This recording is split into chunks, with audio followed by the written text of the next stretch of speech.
but we'll get through this. I want to. The good news is for you guys, for Jake and Samuel, is that this class or this session is really just an overview or review of chapters 6 through 20. And so I'm not going to, here's the syllabus. We go through January this year through 7 March, and that's our spring A2, basically. We're divided into 3 parts, A1, A2, A3. And the second half of the spring is B1, B2, B3. So 1 week, 8 weeks, 1 week kind of thing. So A2 is the 8-week session, 13 January through 7 March. And then we pick up the rest of this because we only go an hour and a half each class, twice a week. So it's 3 hours a week. We pick up the rest of this beginning in March 24, and we finish in May. That would complete Greek 2. So you are halfway through William Mouse's biblical basics of biblical grammar, Greek grammar, and so congrats. Really, it's you come a long way, and I know it may still feel a little confusing, or still trying to pull some pieces together. Hence, the review might help us sort of bring a couple things together. I hope, anyway. I'm not going to go through all the different learning objectives and such, because one, it's really the same as we had from Greek 1. But I do want to highlight that I'm going to order now. Jake, you already have this book, The Morphology of Biblical Greek by William Mouse. It aligns with the basic of biblical grammar. Both 3rd and 4th edition, I think 2nd edition as well. But we'll try to use this a little bit as we go through it. And I know for those who have this desire to try to understand why things change, what's happening with everything, then this becomes pretty useful. But for those who don't, it's kind of confusing. So it's really there for your use if you want. We'll talk about how to use it as we go through it. And it kind of helps give a better understanding, not a necessarily complete understanding, although it moves you towards that, of why certain things change, especially like contract vows or the square stops and all these different things that occur.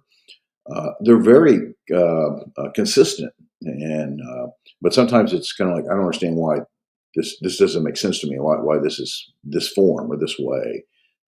And so that book kind of at least gives a basis to try to gain some understanding of why things have changed.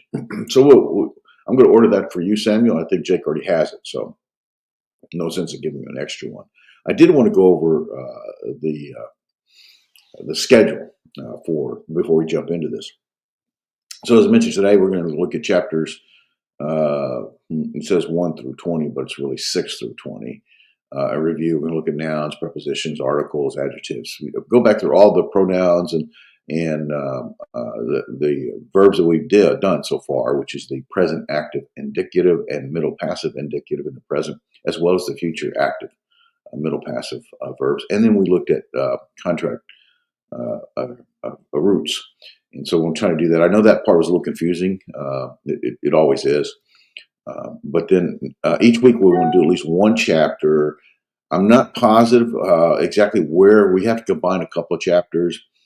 Some of these chapters are quite, once you've got and you already have in many ways, once you sort of have a foundation, then basically in building on that foundation, you're just adding a few little points and a few little pieces, and it's really not overly complex.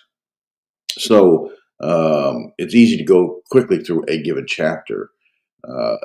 So there's a couple places we try to add a couple chapters because we want to get through the entire book. And I don't think that's going to be a big problem. I may change it as we go, but this is our foundation, our baseline that we're going to work from. I did give us a week to sort of catch up and review if we have a problem.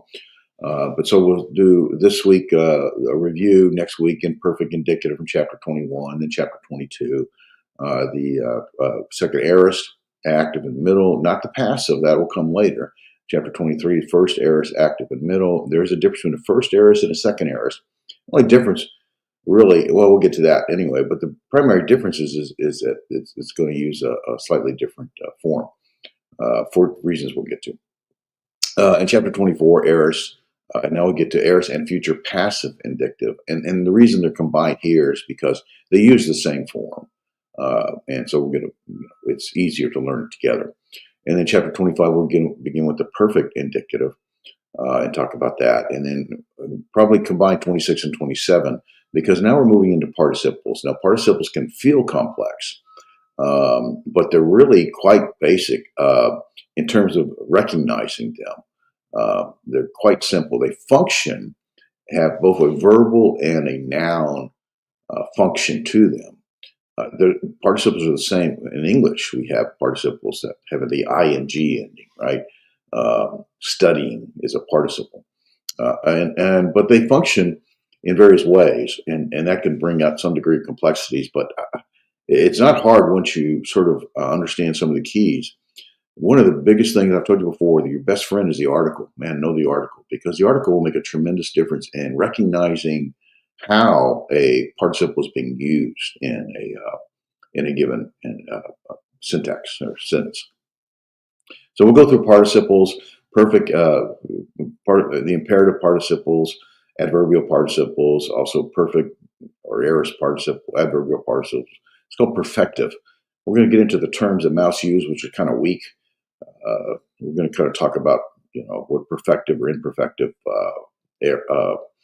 actions are, and try to clear that up a little because it's really confusing.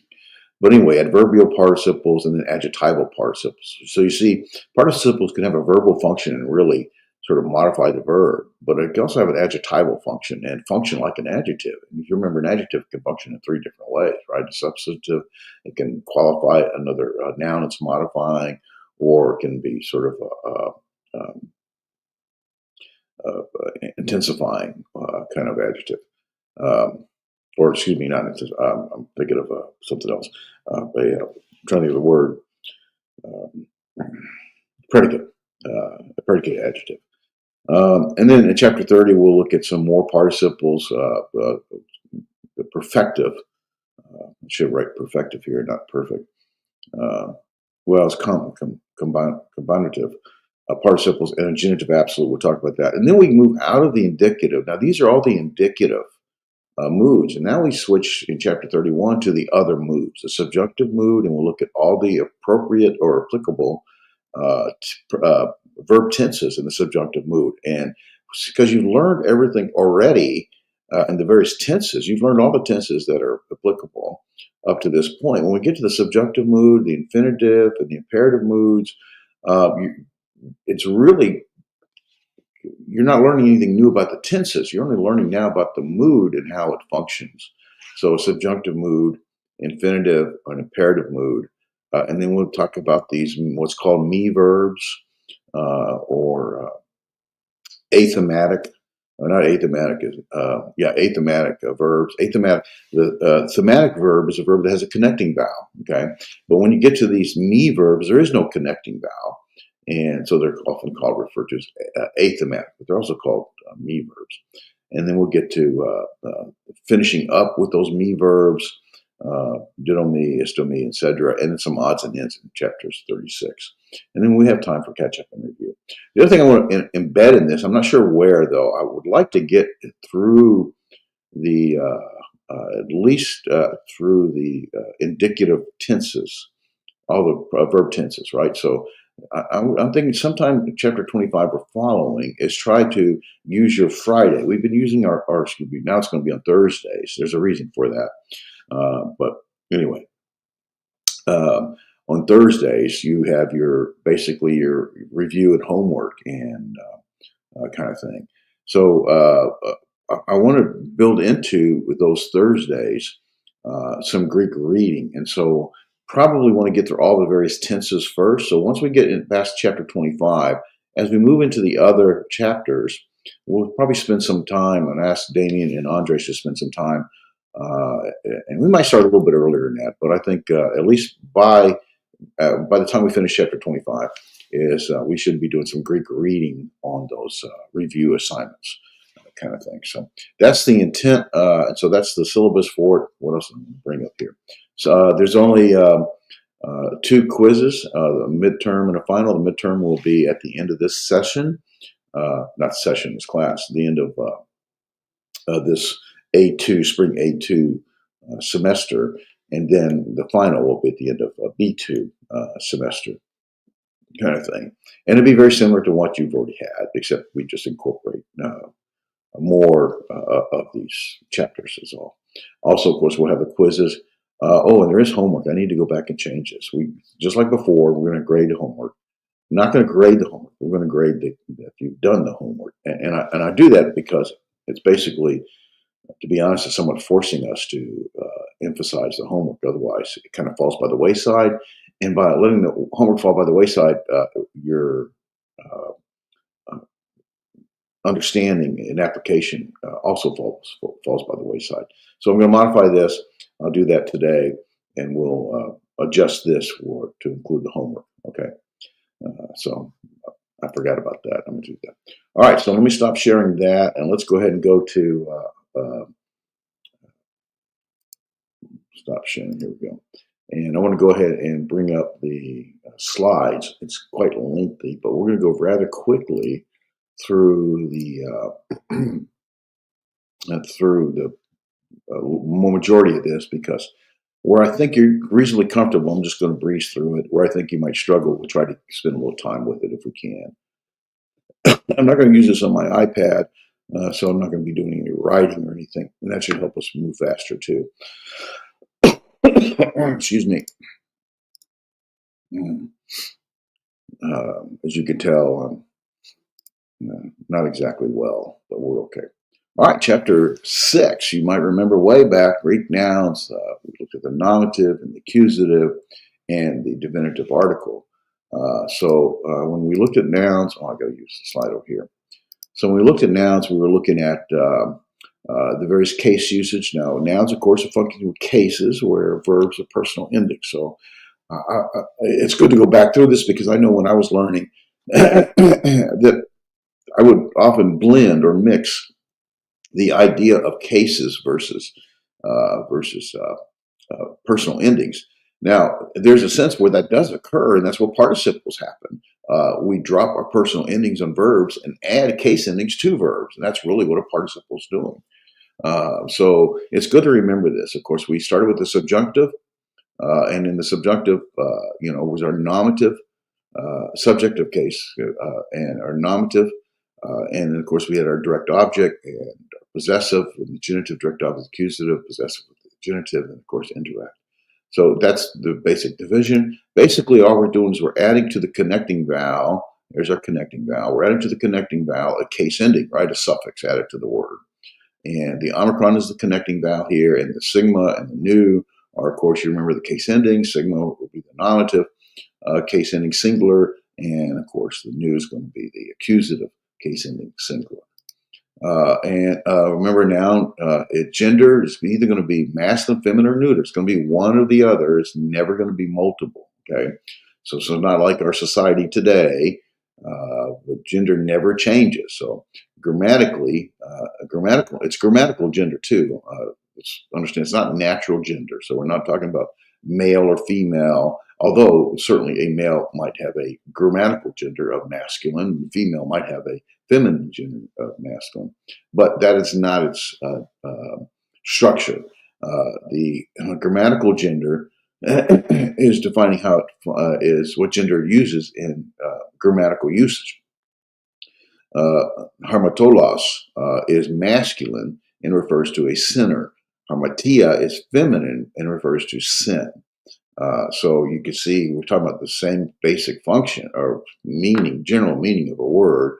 One who is sinning is referred as masculine, but sin itself is referred to as a feminine gender.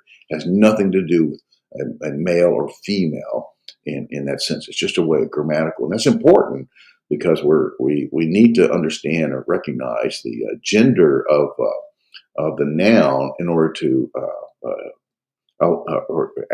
to see if there are any adjectives that align with it, whether you're talking about, a great sinner or a great sin, or the adjectives would have to agree with it in case, number, and gender. All right, so let me see where am I at here. Okay, good.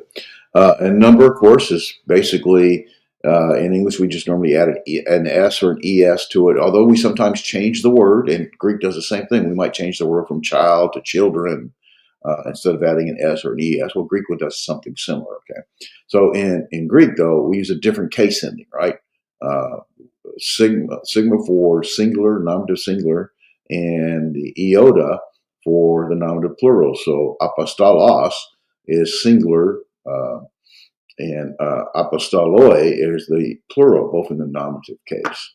And when we talk about declensions, first declension, second declension, or third declension, those are case endings that follow a certain pattern. So a case ending that follows a feminine noun is going to follow a first declension pattern. Well, maybe first or third declension, depending. And so there's a pattern that the noun follows.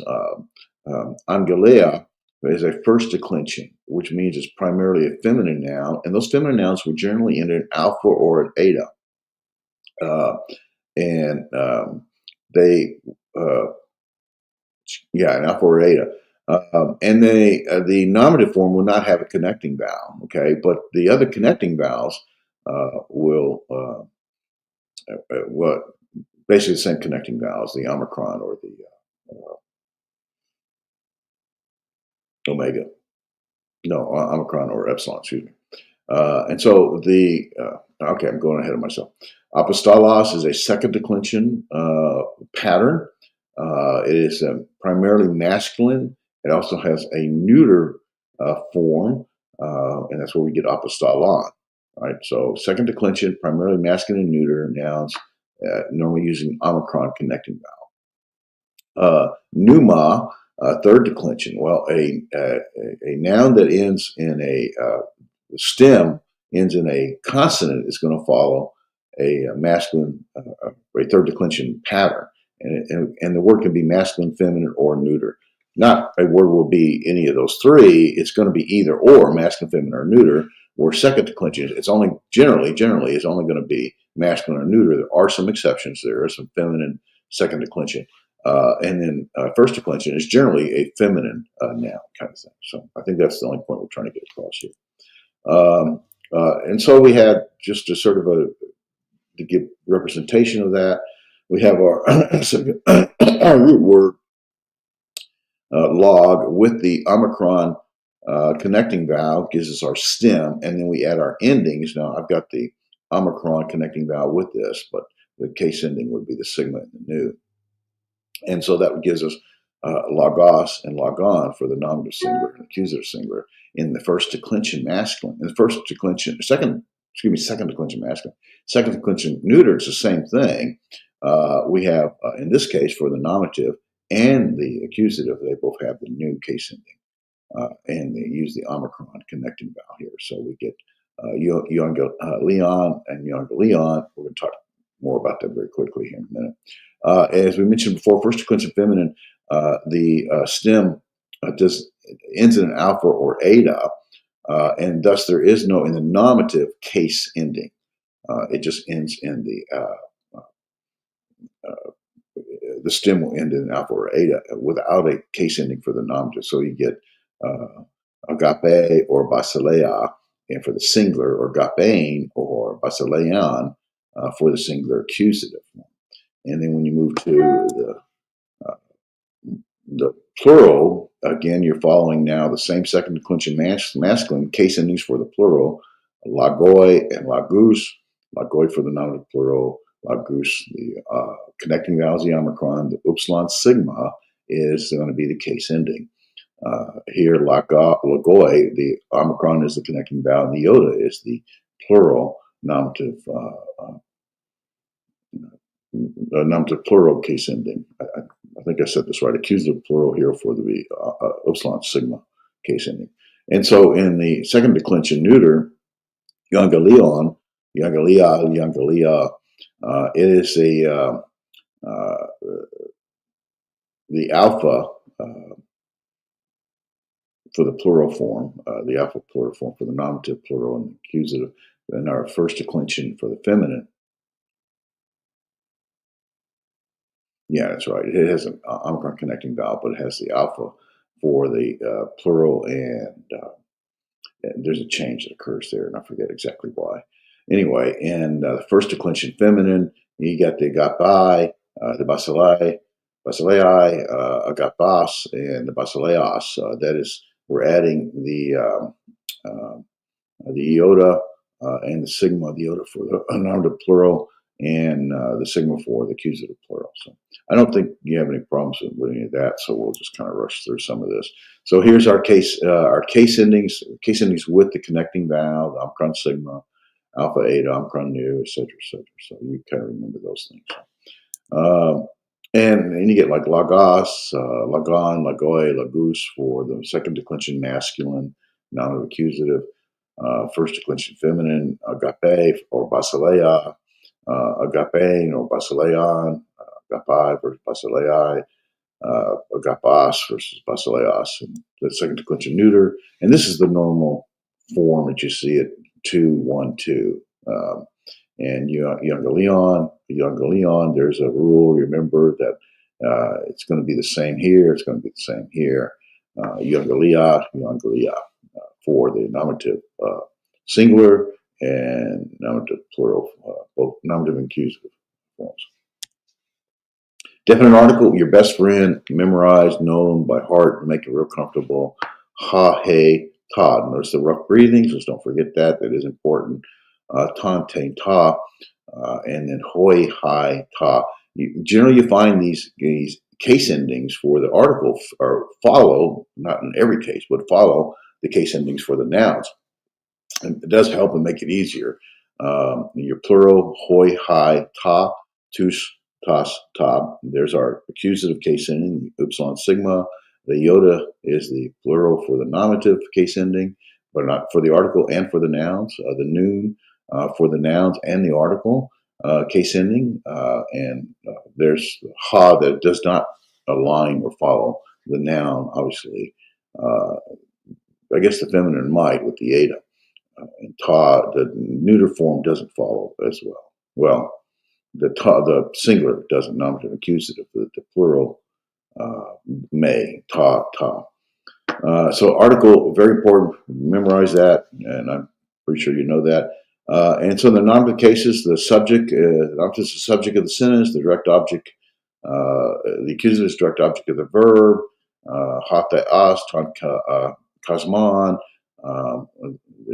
the verb is agape hata as, tan kasman. Agape is the verb, hata as is the subject, because this is the nominative case. We have the article associated with it. It's also the nominative case. It makes it easy to recognize that's the subject, tan kasman. There's our accusative article form, along with the case ending kasman. That's the objective. So that also helps you, and the article really becomes very helpful. So we have the hatha a subject nominative, meaning God, tas kaman, or functions as the object in the accusative case. So loves God the world. In English, we would say God loves the world. We're talking about word order. You know how basically in Greek, the significance of word order may be in that they're putting an emphasis on something at the beginning of the sentence versus at the end, and sometimes at the end. But the word order itself, for English, we always have subject, verb, object, most always. But in Greek, with the case endings, it's not necessary to do that. And so they can use the word order to bring emphasis in some cases. In most cases, it just doesn't make a difference. But the translation meaning would be the same. In the genitive case, we show that, of course, it's showing possession. We typically use the keyword of, and so the genitive usually follows the word it modifies. So namoi tu the'u, there namoi is the nominative plural, right? Laws, and tu the'u would be of God or the God, but because in the genitive case it'd be of God, and so we would say the laws of God or God's laws. Yeah, it would be God's laws, plural here, laws because of namois, plural. All right. Dative case is the indirect object. Typically, we use keywords like to, with, in, or by. So, makarioi, there's the blessed, plural, blessed, hoi, tokoi, to pneumati. Well, we see the toi is the poor. We see it's a nominative plural. Even if you don't recognize that, there's the nominative plural case ending. Yeah, that's what. Okay. All right. Sorry, Jensen. All right. There's the nominative plural case ending right here. Nominative. This is not case ending. The article nominative plural case ending right here. And there's our dative form, right? And with the subscript iota, pneumati, and we have on our noun. So even if you don't recognize pneumati, this toe should help you recognize the form of it, that it's the dative. With the omega circumflex and the subscript iota, basically shows you that change. And so blessed are the poor, unless we use our helping word in spirit, by spirit, with spirit. Context is going to have to help you to make that decision. And so we basically see, I'm not going to go through all this, but with our singular case endings, we get all four of them here. We get the nominative singular, the accusative singular, the dative singular, and the upsilon is going to be the genitive singular. The same thing with the second declension. Noon is both the excuse me, both the accusative singular, accusative, nominative and accusative singular. The dative is the subscript iota with the upsilon. And notice you see how we see the lagu, yuan, galegu, same case endings. It follows a pattern. We get to the first declension. Feminine forms, we get agape, basileia, no case endings, right? Nothing here. But for the accusative singular, we have the noon and the noon in both cases.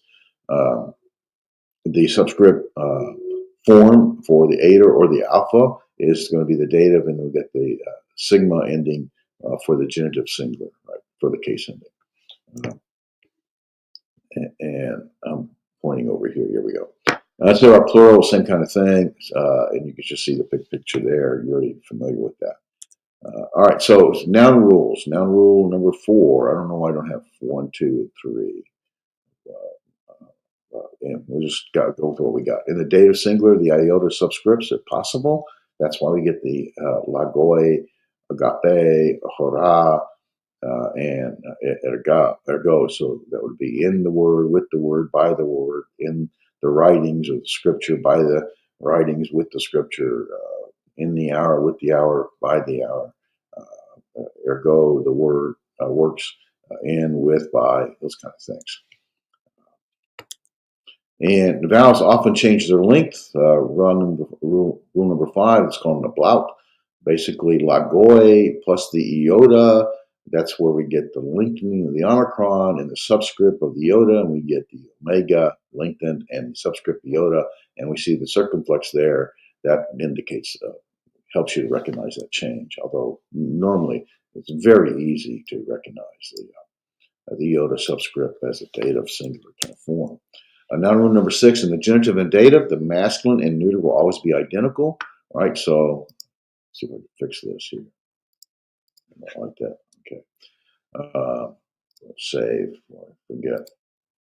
All right, so the genitive and dative will always be identical, and for the masculine and neuter. And so we have in the masculine the genitive form, and the neuter the genitive form is the same thing. For the singular, the dative is the singular is the same thing, and then the plural lagon and ergon.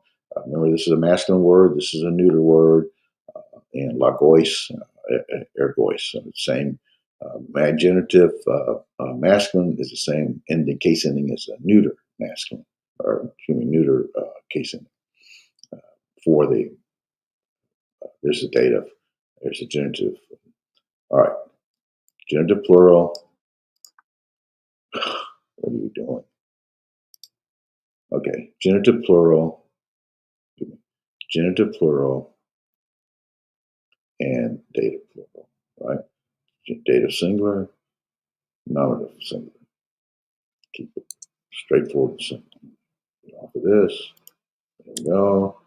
And so we get all our case endings here, and here's just the case endings. This is what we recommend you learn. Hopefully you have a great degree of familiarity with it. The sigma, the nothing, and the new following the second 2-1-2 order. Our masculine, second declension, first declension feminine, second declension neuter, sigma, nothing, neuter for the nominative singular, and on down the line. Upsilon, sigma, upsilon, iota, iota, iota, nu, iota, iota, alpha, omega nu, iota, sigma, all the way, upsilon, sigma, sigma, and alpha. Pretty consistent pattern. And with the stem endings. Okay, so our connecting vowels.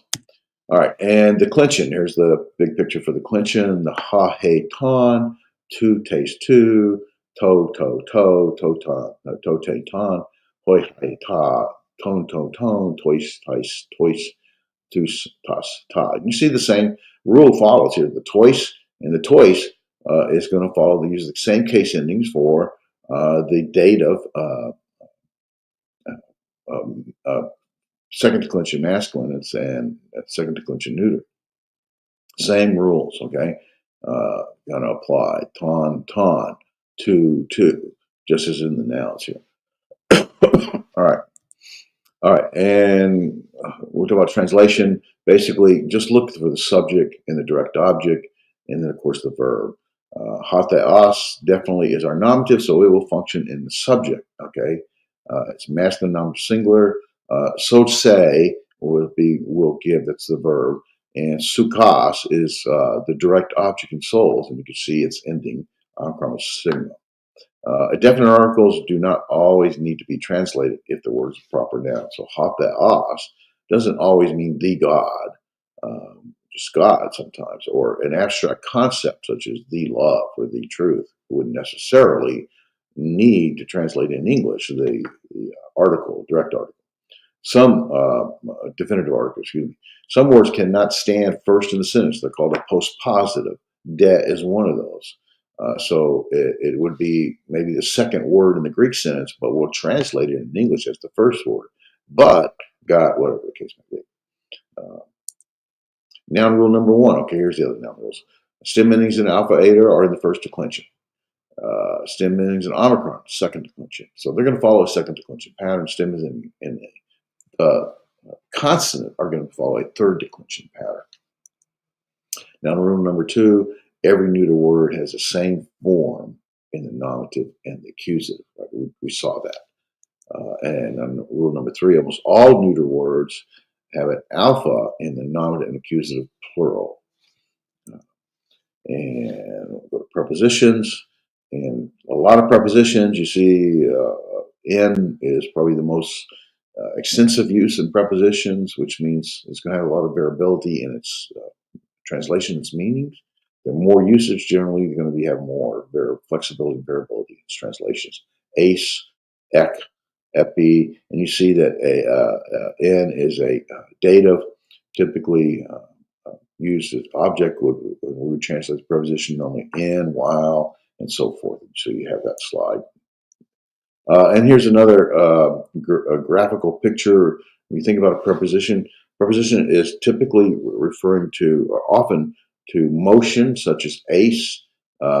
Ace here is accusative, referring to motion, that is, it's going into, toward, in, so that, and so it's going into the object. It's referring going into the house or into the room, or whatever the object is. And some of the other prepositions, of course, like dia would go through. And so in the genitive form, prepositions can have can govern the object, the noun or noun phrase can govern the object. Either the object would be in the genitive or the accusative, and that would change the translation of how we use the preposition. Could it be in the genitive, the dative, or the accusative? That would change the the translation that we use for that preposition. And so when it's a preposition that, such as dia, if the object is in the dative or genitive case, then we would translate the preposition dia maybe something like through. If it's in the accusative case, we might translate that preposition dia as something like because of. So the case does govern how we translate the preposition.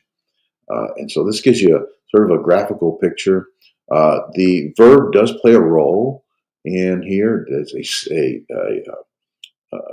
verb that is stative, meaning a verb that doesn't have motion to it, right? Doesn't have, what's it called? Not a stative verb, but a, not active, say a verb of motion. For example, we see in is a basically it is a state of preposition, and typically it might be translative in the dative form. It's the only comes in the dative form. It'd be in, within, while, because of, or by, or some other form like that. So it'd be in the house or in the pool or whatever. But if the verb is in reflects emotion, that affects how we translate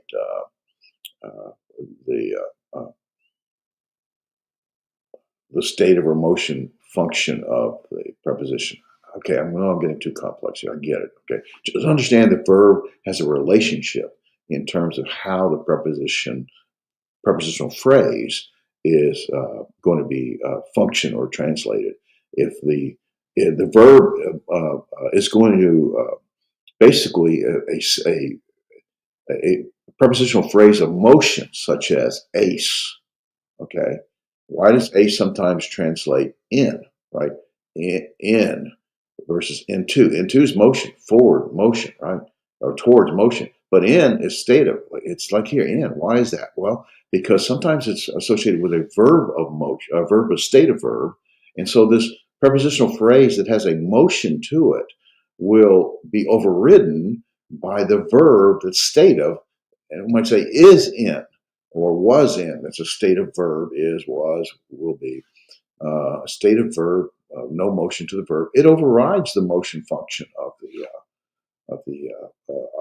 prepositional phrase. All right, that's probably too much. Sorry about that. Okay.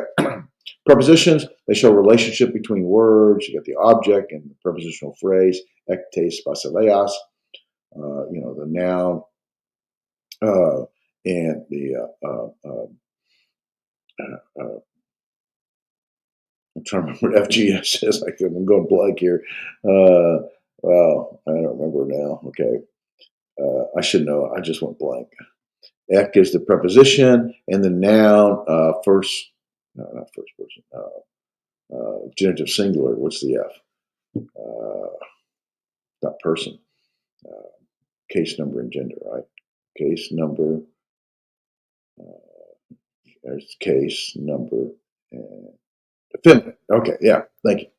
Case, number, and gender. Feminine, there's a case, genitive, number, singular, and gender, feminine. Sorry about that. And so it's a noun. It's going to be, in this case, it's feminine, it's genitive, and it's singular, so it gets the kingdom. We go ek, out of the kingdom. Okay, so anyway, that was a lot for nothing. Show a relationship between two words. Again, opposition, the object of the preposition and the prepositional phrase. You can look at the whole phrase. Always recommend highlight or bracket out or parentheses out the phrase itself. And apo, tes, karas. So the preposition, the noun in this case is a feminine genitive singular preposition. So apo, when you look in, it would be from, might be the best translation for it. And from, and here's tes karas, would refer to joy. We don't necessarily need to translate from the joy, but English translation might just be from joy.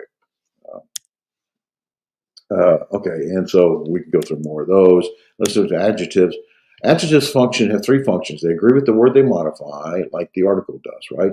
And all three genders, and they have all three genders, like the article. The article has all three genders. Why? Because it has to align with the noun, right? Some nouns are masculine, some nouns are feminine, some nouns are neuter. So it's got to have, we need an article that's going to mirror that, masculine, feminine, and neuter. Same thing with the art or the adjectives. All three genders are necessary to align with the nouns, the various nouns, whether it be masculine nouns, neuter nouns, or feminine nouns. That's all that is. Okay, so in English, adjectives modify the noun or pronoun or another adjective. They function three ways. They're attributive. They give a quality or they attribute the noun, the head noun, something to the noun. Like he studied ancient Hebrew. Well, ancient would be the verb. Here's our subject, he. There's our verb, studied. Ancient would be an adjective defining some quality of Hebrew. And so this would be an attributive adjective. Substantive is when the adjective stands in as the noun, right? It functions as a noun. Out with the cold, or out with the old. Here, the whole phrase, out with the old, functions. Even the prepositional phrase function. Out would be the adjective, and with the old is the prepositional phrase. This whole thing would function as substantive. The predicate form function of an adjective, like for a to be, is right. Predicate is going to be your verb and everything associated with the verb. Typically, the direct object or indirect objects or anything adjectival associated with that. But an adjective can function in the predicate form. The to be would normally be stated or implied. It may or may not be there. It may have an is or was or an ame verb or not. She is young. Well, young is an adjective and is functioning predicatively because basically they're both going to be in the nominative case. She would be in the nominative case as a personal pronoun, and young would also be in the nominative case. And you have to decide which one is the subject and which one is the direct object. Well, there isn't a direct object in this case. She is young would be called the predicate position. So an adjective can function attributively, substantively, or predicatively. Okay. Hope that confused everybody. In the attributive position or function, the adjective will agree in case, number, and gender, just like the article does. Everything agrees, okay? In substantival, when it's the adjective is functioning as a noun, then it will agree in case, number, and gender also. But oftentimes you have to add the word. There would be no other nominative form, noun, that would stand as a subject. And so all you have is this nominative form in the adjective, so it's standing as a subject. And so we want to use some common sense. Sometimes you have to add a word, the good man. You wouldn't necessarily just say the good. You could. And in Greek, it would be recognized because it'd be the good would be in the adjectival form or nominative form. And that adjective would be in the nominative form. And so you'd recognize its functioning, either agreeing with a noun in the nominative form or it is the noun functioning as the noun in the nominative form. And so, but you wouldn't just say the good, you might have to say the good man, the good woman, if it was feminine, that kind of thing. And a predicate, this should be a me. See if I can fix that now. I don't know. I think I'm probably taking way too long to go through this stuff. And you guys are going like, man, hurry up. Let's see if I can remember how this is, how to spell this word. Did I change that? Let me see. Change. Yeah, the Greek. I should be able to go. One. There we go. It's a rough reading. Smooth reading. There we go. No, not there. It was here. I don't like to use a capital punctual here. There we go. I'm going to change that.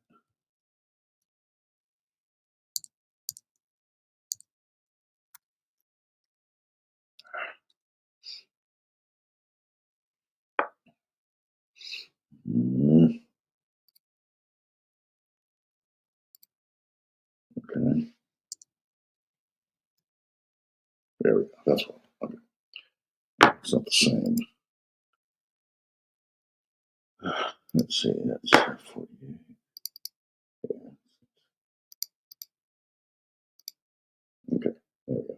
I'm happy with that. Sorry. A me or is either expressed. In other words, there'll be an is or was. There'll be an a me form or get a my or some other state of kind of verb form. It'll either be expressed, it'll be there, or it'll be applied. And you have to then go from there. And the attributive, there are two different ways that you will see it. It's called attributive first position. The adjective generally gives a quality to the word it modifies. Right, and basically, you'll see the noun without an article, with the adjective, with the article, and it'd be the noun first, then the article adjective. Right, so being noun plus article plus adjective. Right, that would be the good word. You might see it the other way around, but you're still going to see always here the article with the adjective, and so it's article plus adjective plus noun. Hagios, Hagathos plus logos. And so it's going to be the good word. It's the same thing. So the article with the adjective and will give you the clue that it's functioning attributively. No matter the order, this is the first position, right? The second position could have an article in both of those. The noun may have the article, and the adjective may have the article. And here, it's still the good word. It didn't change. But the order is halaga, the article plus noun plus article plus adjective, right? And it's still the same. That's the second attributive position. You won't see it the other way around, I don't think. There may be some, I think that's called a third attributive position, and it's different. And I don't think the Greek New Testament has it. You won't see it the other way around where you have ha agathos, ha logos. It would be in the article noun plus article adjective. And then substantival would be where the adjective has the article, but the verb is a state of verb, a to be verb, estin, the good person is, the good is. And so we add our helping word here, the good person. Agathos, here's masculine, although I don't get too far into this. It's not a feminine. She might say the good man, but yeah. No one says the article with the adjective, but no noun exists. So there's no noun for it to modify, right? So it's just the adjective with the article. It's functioning here, and the nominative masculine singular has a verb that's there. It may or may not be there, and so it's functioning substantively. The predicate position, the adjective asserts something about the subject. It's not modifying it. It's giving us something about it. Here you have the article with the noun and not the adjective. And so the word is good. Now notice we don't have the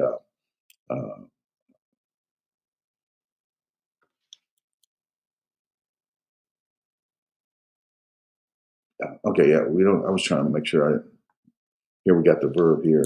We don't have the it's implied a me kind of verb or to be or get a my or something kind of verb, a state of verb. The word is good. So good is stating something about the word, equating something to it, some quality. They're both be in the nominative form. There's our nominative article, nominative case ending with the sigma, the connecting vowel, and we get the same thing in the adjective, right? It's agreeing with it, right? But there's no article for the adjective, and so that's functioning predicately, and that's why we translate the word is good.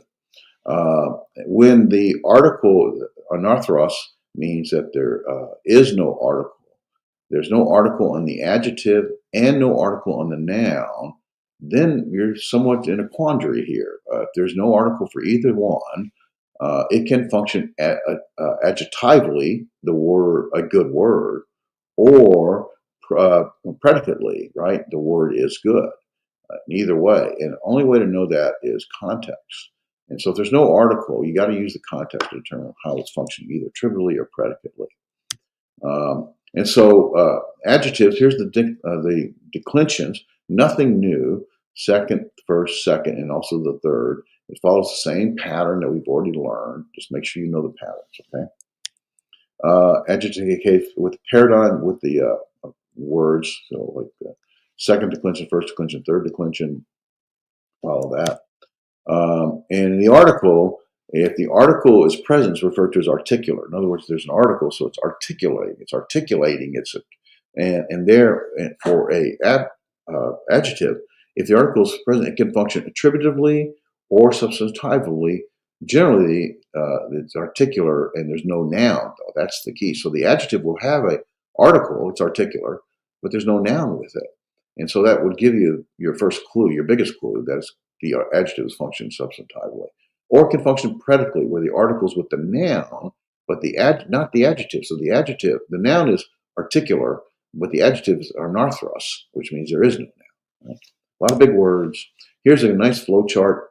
I know I'm pointing to it over here, and I need to point over here. So anyway, okay, so let's follow the flow chart, right? Does the adjective have an article? No, it does not. So it's going to function either predicate or it's going to be ambiguous. Does the head noun, the noun associated with, have an article? No, it does not. So it's going to be ambiguous because neither the article nor the noun has a article. So someone's ambiguous, and you got to use context to determine whether or not it's adjectival or predicately. Does the article have a noun? Well, yes, it does. It's then going to function as a result either attributively or substantively. In other words, it's still could modify the noun that's there. So the article does it have an article? The answer yes. Could still modify the noun and function attributively, the good man, or could function substantively, the good. The good person, good man, the good, right? Substantively. If there is a noun, which is there a noun that can modify? Well, no, there's no noun, so that means it's going to function substantively, right? So if the article, if the adjective has an article, yes, it does. It's going to function either attributive or substantively. If there is no noun, it probably functions substantively, and so you would basically use an implied noun with it, the good one, the good thing, whatever the case may be. If there is a noun for which the article or the adjective has, then it's function attributively. So the adjective describes the noun, translated accordingly. There's no difference in meaning if the adjective is before the noun or vice versa. If you have the article, adjective, noun, or noun, article, adjective, that's what that's saying. All right, so nice little flow chart to help you recognize the three functions of an adjective, right? It's attributively, that means it's going to have an article, and the article is going to be with the adjective and may or may not also be with the noun. So if there is an article with the adjective, it could function attributively or substantively. If there is no noun, it's probably functioning substantively. If there is no article, then it's functioning predicatively. But if there's no article with the noun, normally if it's functioning predicately, the adjective will have no article, right? Does it have an article? No. The adjective will have no article. And the noun will have the article. Well, that says it's functioning substantively. But if, yes, and then it will function substantively. Not substantively, predicatively, excuse me. So if the adjective does not have the article and the noun does, it's functioning predicately. If neither one has the article or the noun, the adjective or the noun has the article, then it's ambiguous, and context have to determine whether it's functioning as a predicate or attributive function. So you're left to figure it out. Nice puzzle. Third declension nouns. What time is it? I can't see my clock here. Hold on a minute. Okay, 8:30. So 8:38. Wow. I probably will not get through this. I'll probably do a second one because I need to stop in time for the people to log in at 9 o'clock for the class. And it's 8:38, so I'm going to go through this, get through the nouns. Same thing happened when I did this last 2 years ago. Just there's like 100 some odd slides. So Anyway, well, I'll do a second version of this and add it so you'll have both. And it's really a review. So if you feel comfortable, just skip through some of this, okay? It's not a problem. And then what I'll do is I'll talk to Andres and Damien about, hey, it's just a review through chapter 20, whatever it is you're struggling, and just pick up on those. I'll try to have the recordings done, both recordings done today. So I'll make a recording 1 and a recording 2 kind of thing. All right, third declension overview. Stems for third declension nouns ends in a consonant. Third declension nouns have a different set of case endings, right? It's just going to follow a different pattern. That's all it's doing. The function of the cases is the same in all declensions, right? It doesn't really matter. It's going to be nominative, genitive, dative, or accusative. That's the function, right? They're the same no matter what case you're talking about, first, or what declension you're talking about, first, second, or third declension. But you have a different set of cases to help bring that out because the word itself, the noun itself, is going to have either an omicron in its stem ending or connecting vowel, and then or an alpha or eta in its stem ending. So it's a feminine. The omicron will make it either a second declension. Alpha or eta will make it feminine first declension. And then if it ends in a consonant, then it's going to be a third declension. It could be masculine, feminine, or neuter kind of thing. So.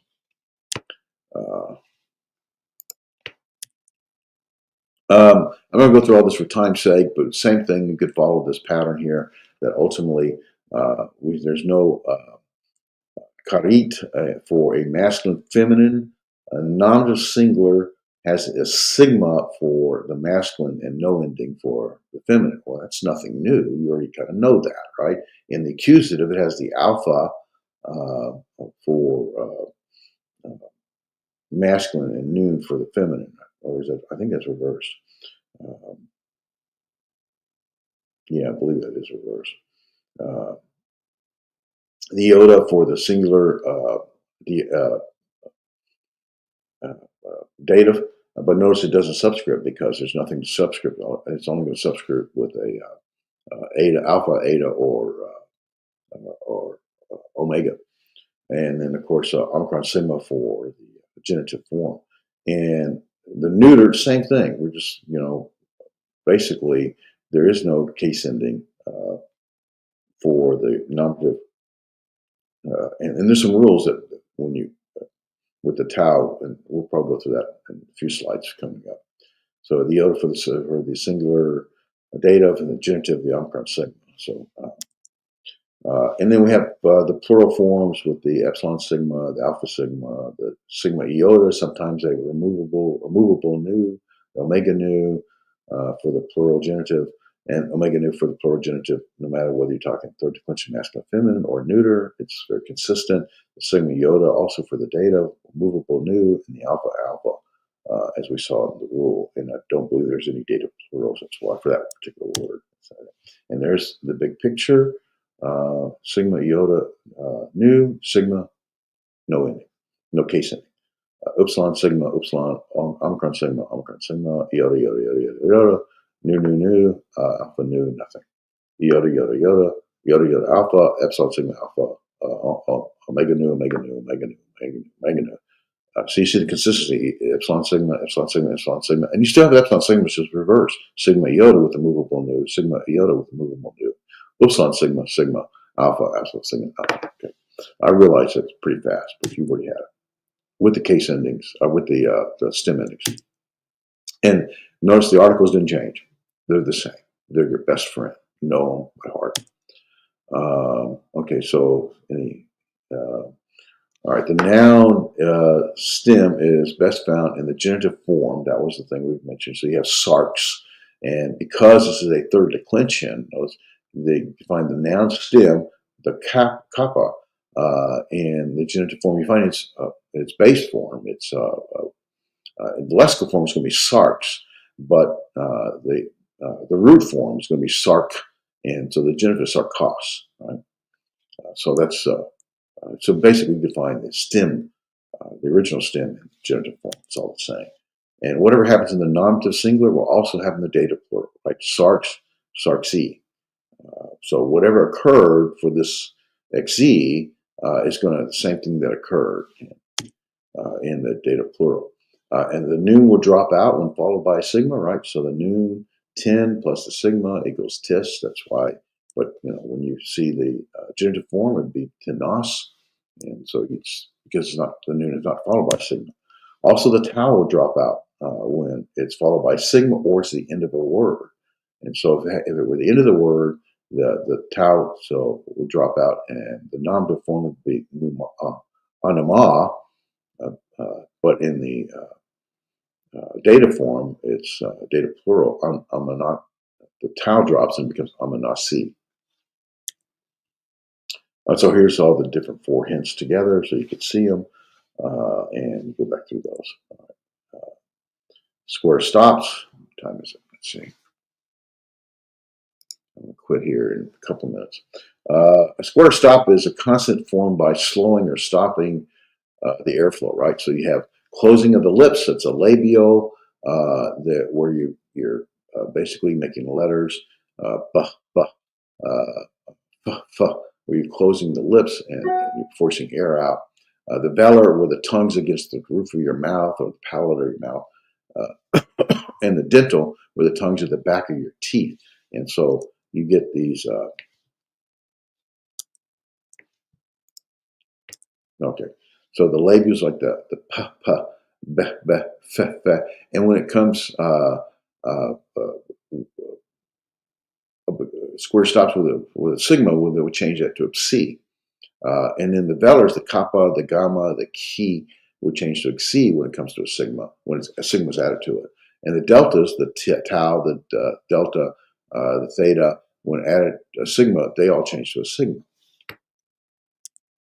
And so you get down to rule number 8. A tau cannot stand at the end of a word and will drop off. I've already mentioned that one. That's why you have anamat is in the lexical form will be anamat, but its root is amanat.